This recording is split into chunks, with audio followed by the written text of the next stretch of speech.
Atlassian software like Jira and Trello help make the impossible possible. For example, getting earworms, those catchy songs that get stuck in your head, out for good. We brought together musicologists and audio engineers to create a scientifically backed track designed to eradicate earworms. The Earworm Eraser. Goodbye, juvenile shark song. Atlassian. Impossible alone. Click the banner to erase your earworm and learn more at atlassian.com/impossible-alone.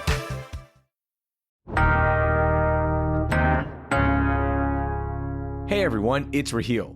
There's only 7 days left in the 2023 Texas legislative session, and bills are flying around. But which ones will impact us? Texas Tribune politics reporter James Barragán joins me to lay out which bills could get passed in the upcoming week. It's Monday, May 22nd. I'm Raheel Ramzanali, and here's what Houston's talking about. James, welcome into CityCast Houston. How are you? Hey, I'm doing well. Good to be with you. Oh, man, I'm so excited to have you on to talk about the session. And before we jump into that, I just got to know, being in Austin for as long as you have been, where's the best place you've eaten so far? Oh my gosh, you're really putting me on the spot. My girlfriend has recently turned me on to the Donata Taqueria in East Austin. It's got Mexico City style tacos. It's very, very good. Oh, nice. Yeah. Okay, I got to check that out next time I'm up there. So the legislative session is set to wrap up on May 29th. For listeners who might not know, can you briefly outline how this is all going to come to an end? Well, I think that's the million-dollar question. I think so many people in the Capitol building are wondering exactly that. We've got a couple of big major issues like property taxes, school vouchers, some of these anti-trans bills, and tenure, diversity, equity, and inclusion in higher education. Those are really big, like social issues that are, really coming up on the deadline, which is on May 29th on Memorial Day. They're still unresolved. There's a lot of talk going on behind the scenes, but, the governor has already indicated that if there is no resolution that he is satisfied with on issues like school vouchers, what they're now calling education savings accounts, that he will call the legislators back for a special session. So there's a lot of things still up in the air. I think everybody's working frantically behind the scenes and in the floor in the House and Senate to try to resolve some of these issues. Yeah, so what about that special late session? Like, what does that exactly mean, and how will that work? Yes, so special sessions are called by the governor. He's the only person that is allowed under the Texas Constitution to do so. Usually, the lawmakers meet once every 2 years for about 5 months, and they do all their business way ahead of time. The only thing that they're legally required to pass is a balanced budget, and then they could theoretically go home. But of course, they want to do other laws. If they don't get to any of those laws, or if they don't get to certain priorities, or if there's an emergency, the governor can call them back for a determined amount of time. He has done that in the past. In 2017, we came back for the bathroom bill special session. Some folks might remember that. They also tried to take on property taxes that year. We came back for 3 special sessions last time the legislature was in 2021, when they're trying to pass those voting bills that really affected Harris County and Houston. And so that's what we're looking at. The governor would set the agenda, so it's a little bit different from a regular legislative session when the lawmakers could just throw whatever they want at the wall and see what sticks. During a special session, the governor says, here are the items that I want you guys to focus on, and he can keep them here as long as he wants, or as long as it's feasible, in case the legislation is not moving, to try to make that happen. Gotcha. So before we jump into some of the bills to watch out for here in the final week, I just want to know, what steps are taken for a bill to become a law? Yeah, so, every bill starts off as, a piece of paper written out by your state lawmakers. It goes through, public input that's given at committee levels. These are public hearings that often on controversial bills can go until very, very late into the night, midnight, or even later. You can have hundreds of people come out and testify in favor or against a bill. It really is to give the public some input. Then they're debated on the House and Senate floor, and they have to be read and approved 3 times by both of those chambers. And they have to be approved by both of the chambers, the House and then the Senate, or the Senate and then the House, depending on where the bill originates. And once the bills get approved by both houses, they get sent to the governor to see if he wants to sign it into law. And some people get confused thinking that he has to sign it for it to go into law. There's also a veto period, I think it's like 20 days or something like that, where if he doesn't sign it but doesn't veto it or have any objection to it, then the bill goes into law anyway. And so that's the basic process of how a bill becomes a law. Atlassian software like Jira and Trello help make the impossible possible. For example, getting earworms, those catchy songs that get stuck in your head, out for good. We brought together musicologists and audio engineers to create a scientifically backed track designed to eradicate earworms. The Earworm Eraser. Goodbye, juvenile shark song. Atlassian. Impossible alone. Click the banner to erase your earworm and learn more at atlassian.com/impossible-alone. So what is all the holdup right now, right? Republicans are controlling both chambers. So just from the outside looking in, it just feels like, okay, everything is going to pass in their favor, right? Well, sure, yeah. The Republicans do hold majorities in both chambers, and Republicans dominate every aspect of statewide politics in Texas, for sure.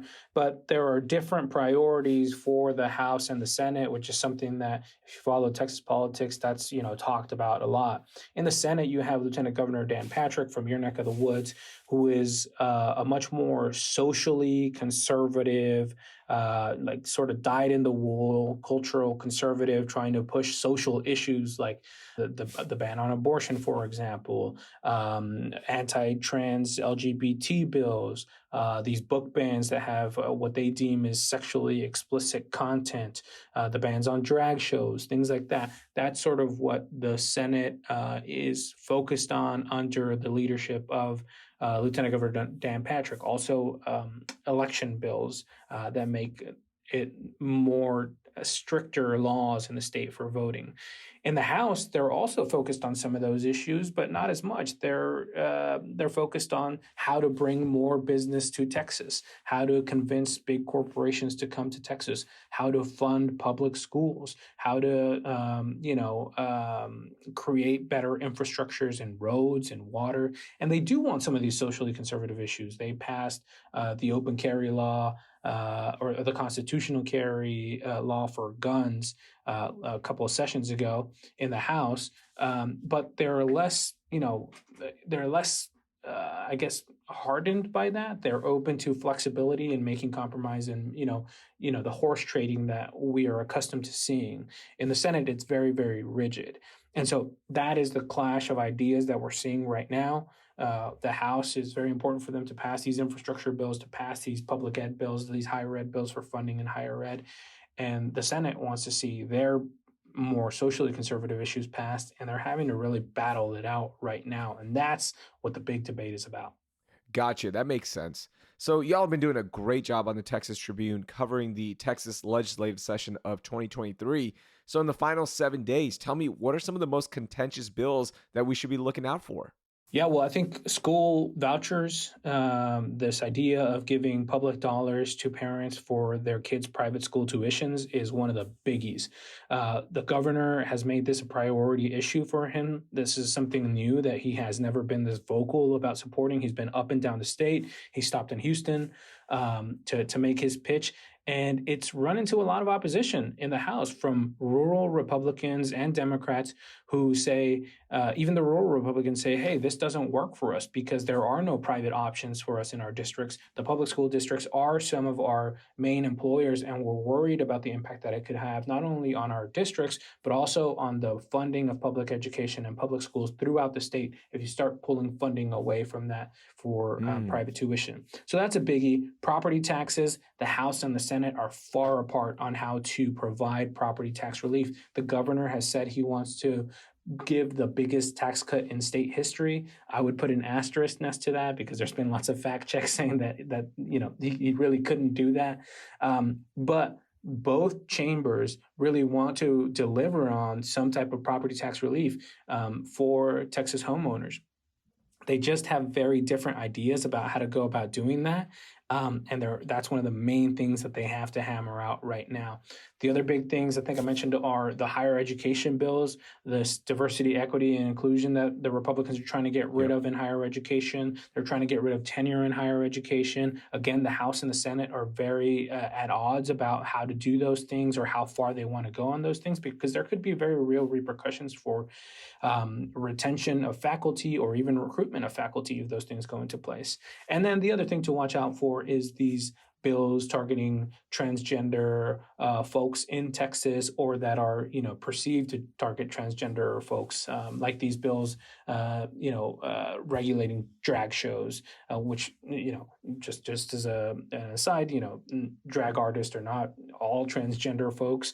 That is a form of art as they see it, but they are sort of lumped in there with those attempts. And, some of these issues are very hot button issues about whether transgender athletes should be able to compete in collegiate sports.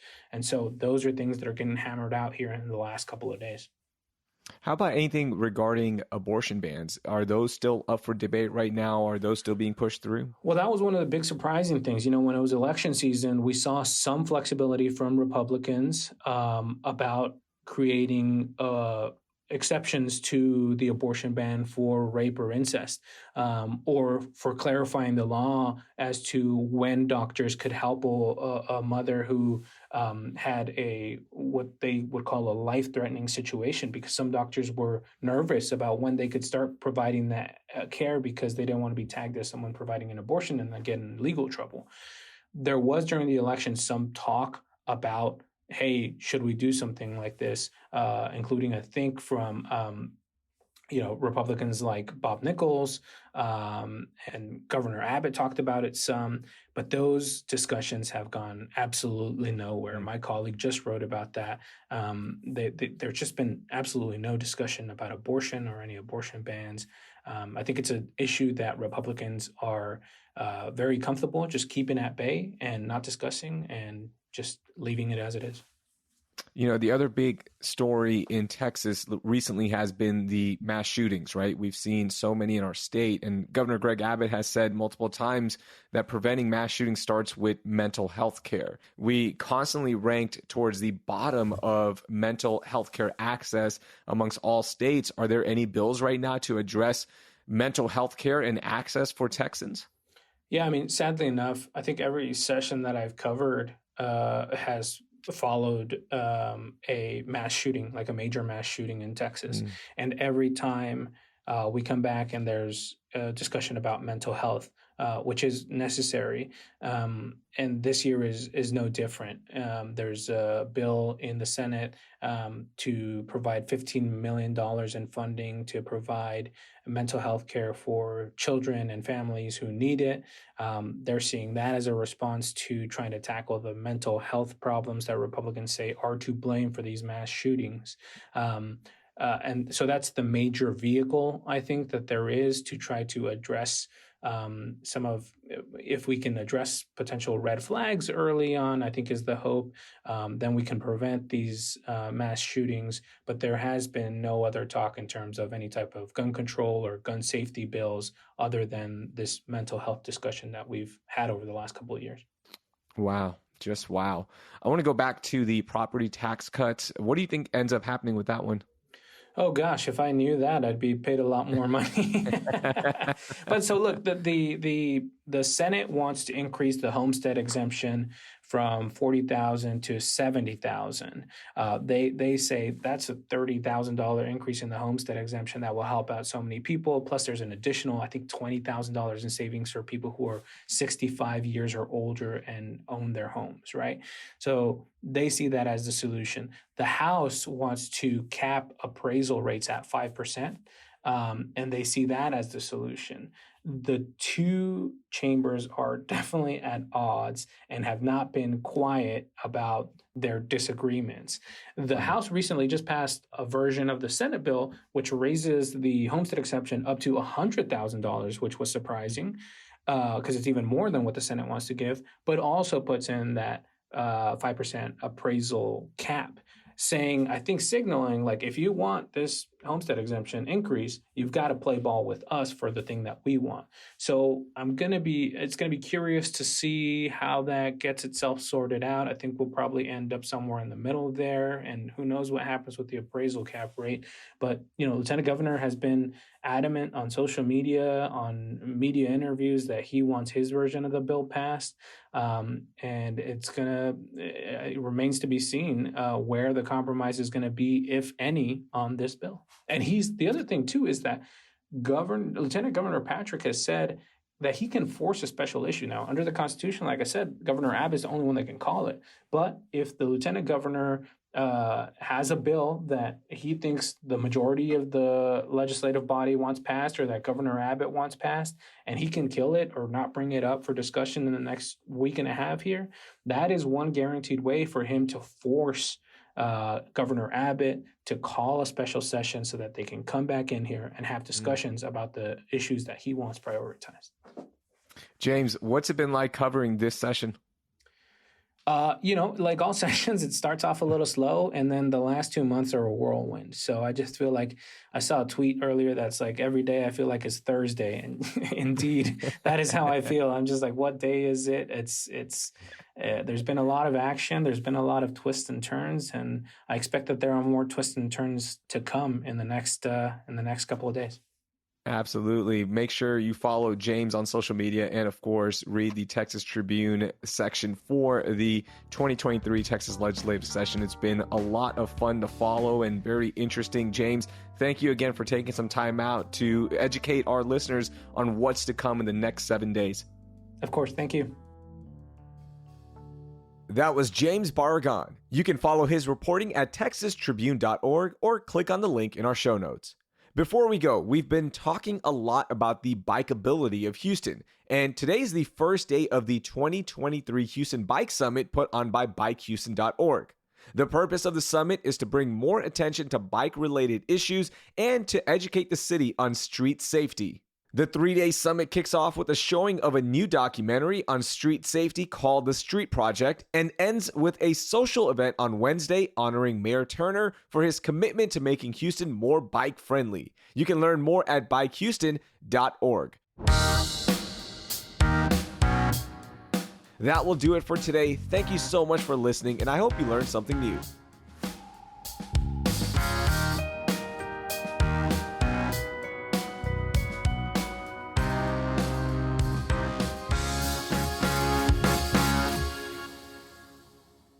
I promise, I know how to count, James. I just lost my spot on that document.